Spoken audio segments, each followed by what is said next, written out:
귀한 찬양 감사합니다. 하나님이 큰 영광 받으신 줄 믿습니다. 사람이 이 세상 살아가는 동안에 고난이 없는 사람은 아무도 없습니다. 어쩌면 우리는 고난에 둘러싸여 있는지 모릅니다. 그래서 욥기는 고난 중에 어떻게 감사해야 하는가 하는 것을 우리에게 가르쳐주고 있습니다. 어느 날 하나님께서 천사들과 사탄이 함께 있는 자리에서 욥을 크게 칭찬하셨습니다. 욥처럼 온전하고 정직하여 하나님을 경외하며 악에서 떠난 자가 이 세상에 없느니라, 이렇게 자랑하자 사탄은 하나님께서 욥에게 복을 많이 주셨기 때문에 하나님을 예배하고 하나님을 찬양하고 경외하는 것이지, 만약 욥이 가지고 있는 재산을 다 거두어 가시고 재앙을 내리시면 하나님을 욕할 것입니다 라고 말합니다. 이것을 보면서 우리가 고난당할 때 사탄도 기대하는 것이 있다는 것을 알 수가 있습니다. 사탄은 우리에게서 뭘 기대하겠습니까? 우리 입에서 하나님을 원망하고 하나님을 욕하기를 사탄은 기대합니다.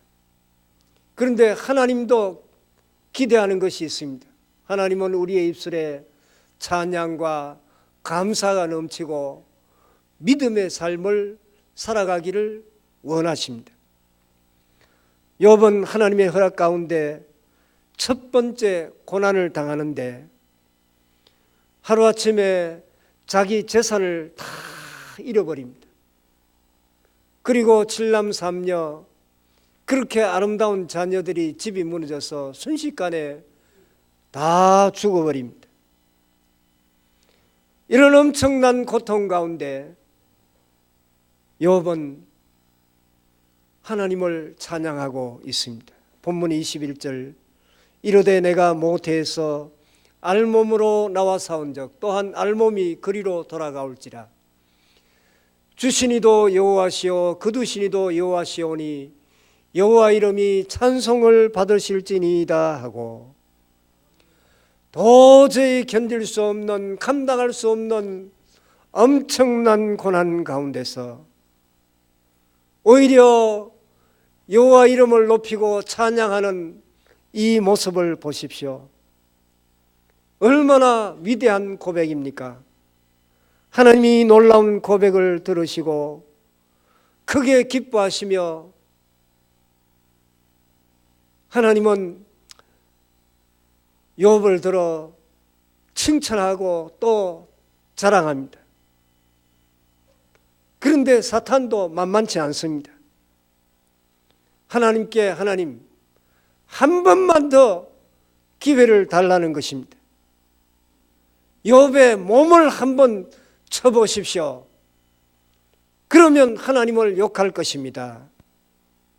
그때 하나님이 허락하시기를 욥의 몸은 네 마음대로 손을 대도 좋지만은 그의 생명만은 해하지 말라고 하셨습니다. 그래서 욥은 발바닥부터 정수리 머리끝까지 온몸에 흔대가 나서 피고름이 나고 가려워서 견딜 수가 없어 그릇을 깨어서 그 조각으로 몸을 긁고 있습니다.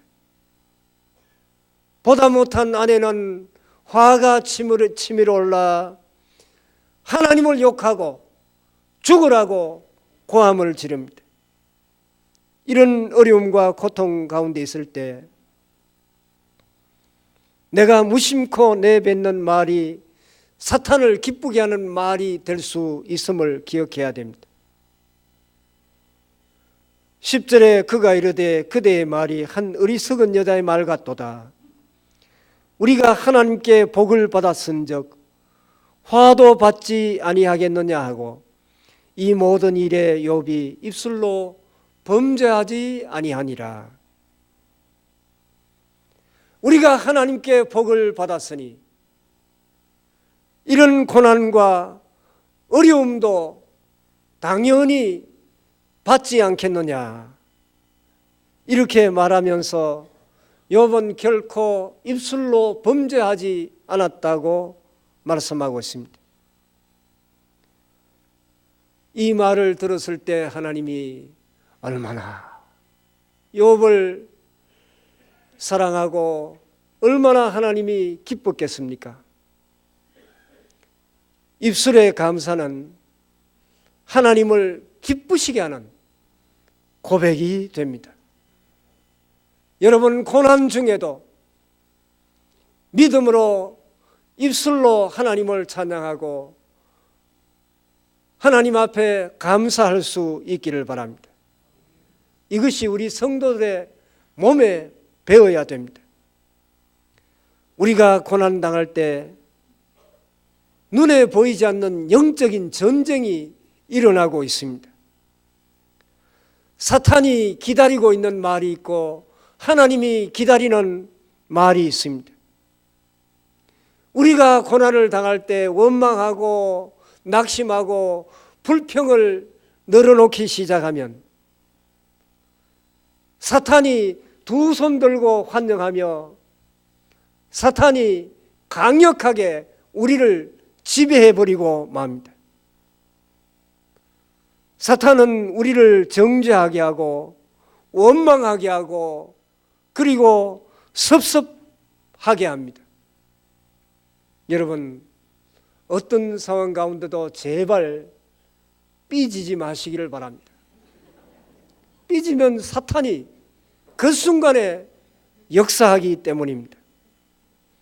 그런데 반대로 우리가 고난 가운데 있고 섭섭한 그런 일을 당했음에도 불구하고 내가 하나님을 찬양하고 감사하면 결코 우리 가운데 사탄이 발을 붙이지 못할 것입니다. 그런데 안타까운 것이 있습니다.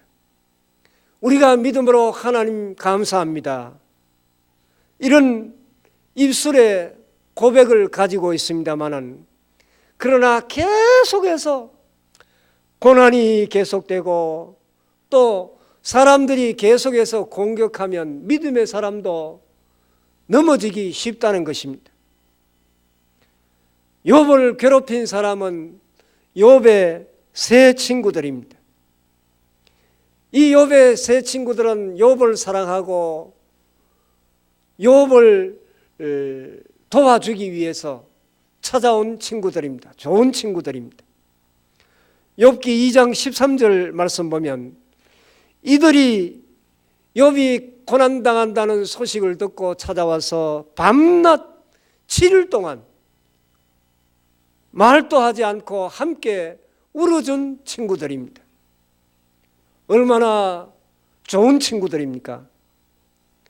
그런데 욥이 더욱더 고통이 심해지자 이제 욥은 친구들에게 절망을 표현하기 시작합니다. 3장 1절을 보시기 바랍니다. 그 후에 욥이 입을 열어 자기의 생기를 저주하니라. 고난이 너무 크면 입술로 감사하는 것만으로 고난을 견뎌내기가 어렵다는 것입니다. 계속해서 11절 말씀 보면 어찌하여 내가 태에서 죽어나오지 아니하였던가, 어찌하여 내 어머니가 해산할 때 내가 숨지지 아니하였던가. 고난이 지속되니까 자기가 태어난 것조차 한탄하며 차라리 죽었으면 훨씬 좋았을 걸, 그런 고백을 합니다. 그러니까 위문왔던 친구들이 독설을 퍼붓기 시작합니다. 그 중에 엘리바스라고 하는 친구가 말합니다. 4장 8절 내가 보건대 악을 밭갈고 독을 뿌리는 자는 그대로 거두나니. 무슨 말입니까? 욥이 악한 일을 하고 독을 뿌렸기 때문에 네가 그대로 거두는 것이 아니냐. 죄인에게 하나님의 징계로 고난을 당할 수 있습니다. 그런데 모든 고난이 다 죄 때문에 있는 것은 아니라는 것입니다. 친구는 네가 고통당하는 것은 네 죄 때문이라 그렇게 강변을 합니다. 그때 욥의 말을 한번 들어보시길 바랍니다. 6장 24절 25절. 내게 가르쳐서 나의 허물된 것을 깨닫게 하라. 내가 잠잠하리라. 나는 도저히 이런 고난당하는 것을 이해할 수 없다는 것입니다. 그리고 옳은 말이 어찌 그리 고통스러운고, 너희의 책망은 무엇을 책망함이냐. 말은 맞지만은 말할 수 없는 고통 가운데 있다는 것입니다. 넘어가서 7장 17절 18절. 사람이 무엇이기에 주께서 그를 크게 만드사 그에게 마음을 두시고 아침마다 권징하시며 순간마다 단련하시나이까. 하나님이여, 나를 큰 자로 여겨 아침마다 나를 계속 권징하시며 분초마다 이렇게 고통을 주고 연단하고 계십니까? 얼마나 아프면 이런 말을 하겠습니까? 7장 19절 20절. 주께서 내게서 눈을 돌이키지 아니하시며 내가 침을 삼킬 동안도 나를 놓지 아니하시기를 어느 때까지 하시리까? 사람을 감찰하시는 이여, 내가 범죄하였던들 주께서 무슨 해가 되오리까? 어찌하여 나를 당신의 관역으로 삼으소서 내게 무거운 짐이 되게 하셨나이까? 하나님이 나를 관역으로 표적을 삼으시고 나를 계속 연단하고 계신다는 것입니다. 이런 사람들은 욥처럼 하나님 앞에 털어놓아야 됩니다. 1장에 주신 자도 여호와시오 취하신 자도 여호와시오니 여호와 이름이 찬송을 받으시옵소서. 그렇게 고백한 욥이 고난이 계속해서 그를 떠나지 아니하니까 하나님께서 분초마다 순간마다 나를 징계하시고 나를 시험하신다고 그렇게 고백하면서 나를 관역으로 삼아 이렇게 늘 괴롭게 하십니까? 그렇게 하나님을 원망하고 있습니다. 사람한테 불평하면 불평과 원망으로 끝이 나지만은, 그러나 욥에게서 우리가 배울 것이 있습니다. 내 신앙으로 해결되지 않는 것은 하나님 앞에 다 내어놓고 하나님 앞에 불평하시기를 바랍니다. 하나님께 불평과 원망하는 것은 단식의 기도입니다. 인생에 풀 수 없는 문제를 사람한테 내어놓고 해결받으려고 하지 말고 하나님 앞에 다 토해내고 단식의 기도를 하시기를 바랍니다. 이 이야기를 듣고 소발이라고 하는 친구가 말합니다. 11장 5절 6절. 하나님은 말씀을 내시며 너를 향하여 입을 여시고 지혜의 오묘함으로 내게 보이시기를 원하노니 이는 그의 지식이 광대하심이라. 하나님께서 너로 하여금 너의 죄를 잊게 하여 주셨음이라.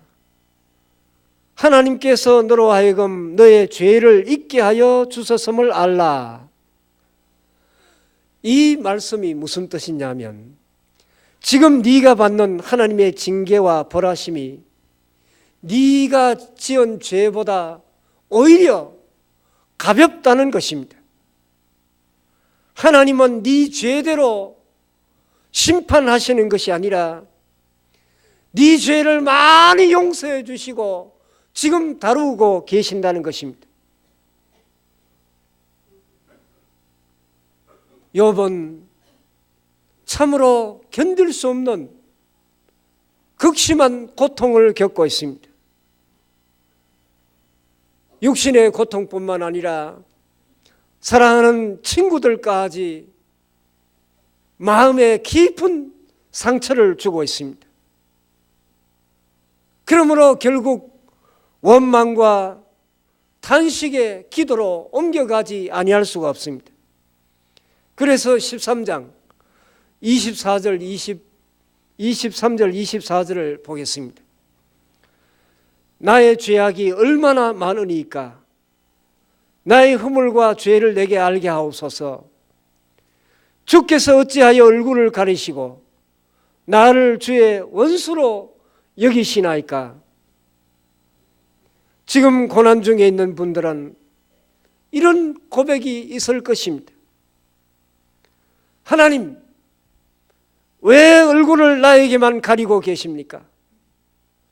나를 왜 이렇게 원수처럼 대하십니까? 욥은 고통을 당하면서 저항을 하고 분노하면서도 놓치지 않는 것이 있는데 그것은 바로 나는 사람의 말에 묻히고 싶지 않다는 것입니다. 그래서 욥은 고난 가운데 더욱 하나님을 의지하고 하나님을 바라보기로 결정했습니다. 하나님을 끝까지 붙들었던 것입니다. 16장 19절 20절 지금 나의 정인이 하늘에 계시고 나의 중보자가 높은 데 계시니라.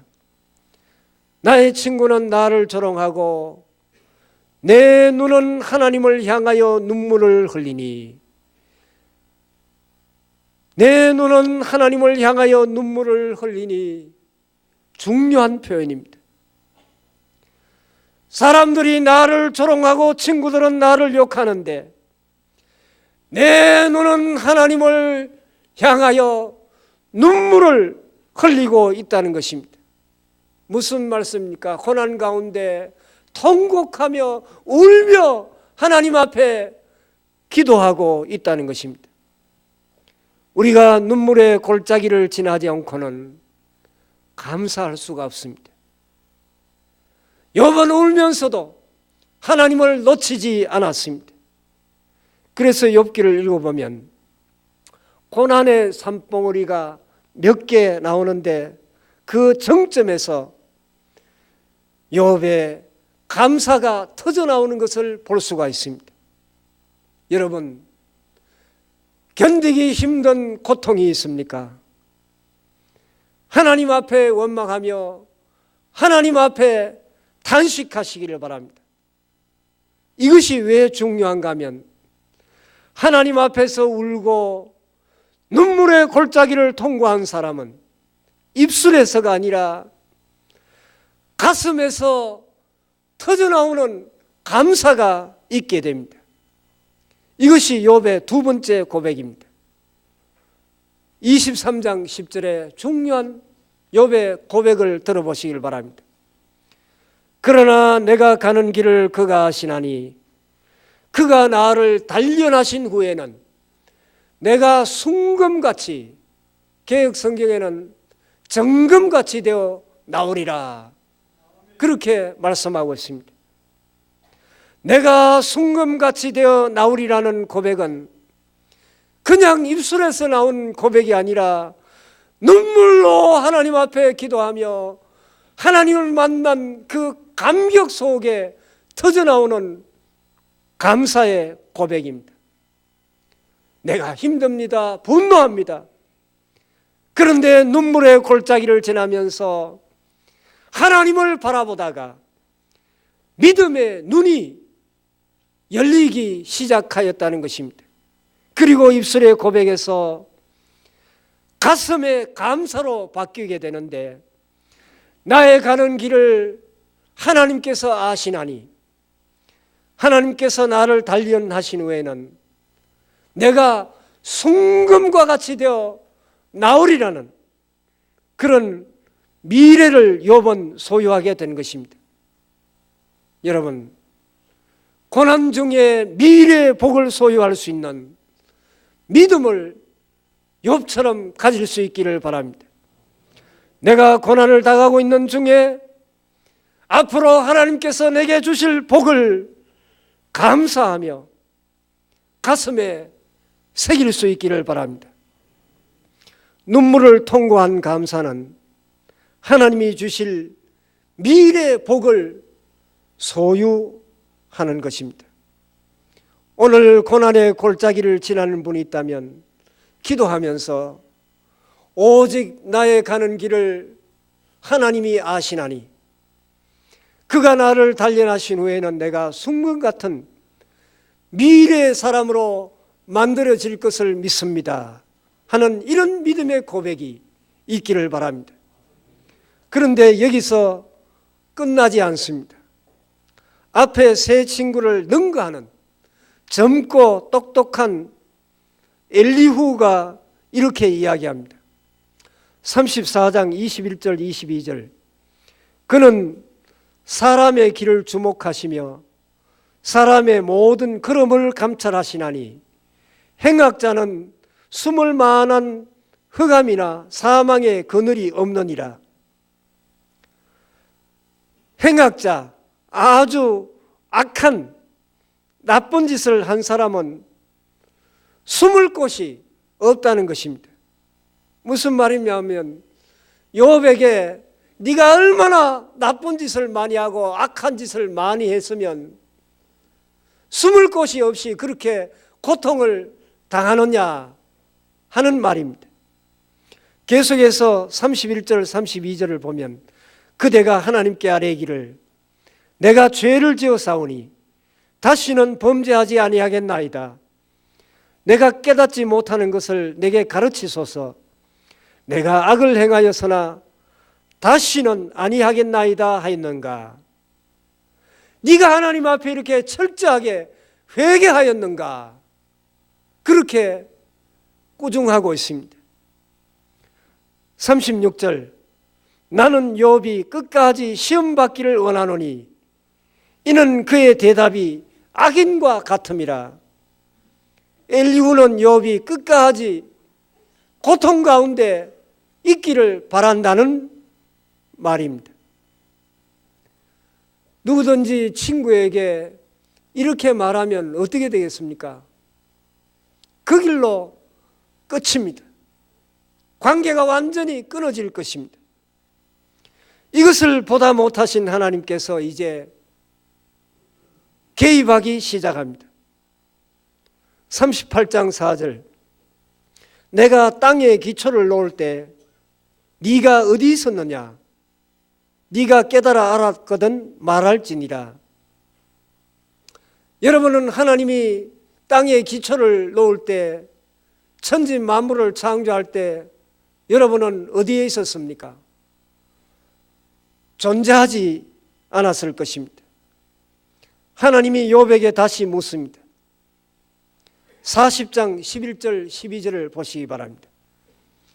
내 넘치는 노를 비우고 교만한 자를 발견하여 모두 낮추되 모든 교만한 자를 발견하여 낮아지게 하며 악인을 그들의 처소에서 짓밟을지니라. 네가 그렇게 억울하고 원통하냐? 그러면 너보다 악한 사람을 다 짓밟아 보라는 것입니다.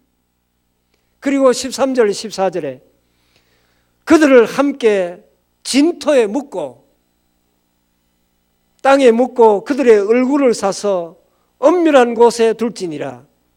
그리하면 내 오른손이 너를 구원할 수 있다고 내가 인정하리라. 네가 그렇게 불평이 많으냐?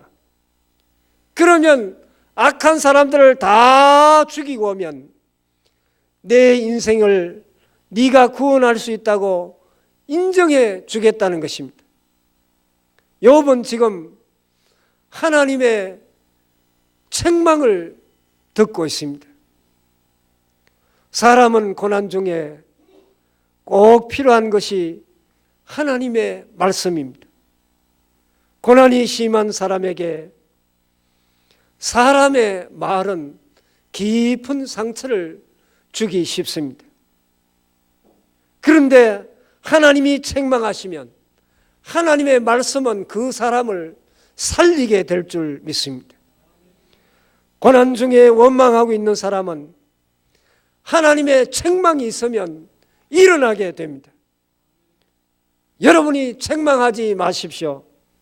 하나님은 고난 중에 하나님을 놓지 않는 사람을 반드시 만나주시고 일으켜 주십니다. 그래서 이제 42장 5절 말씀 보면 유명한 고백을 들어보게 됩니다. 내가 주께 대하여 귀로 듣기만 하였사오나 이제는 눈으로 주를 배움나이다. 여러분, 욥이 무엇을 보았습니까? 욥은 내 인생이 내 뜻대로 되지 않아 사람들의 말에 분통을 터뜨리고 저항하기 시작했습니다. 하나님 앞에 단식하고 원망하기도 했습니다. 그런데 욥은 하나님의 음성, 하나님의 말씀을 들으면서 전능하신 살아계신 주님을 보게 된 것입니다.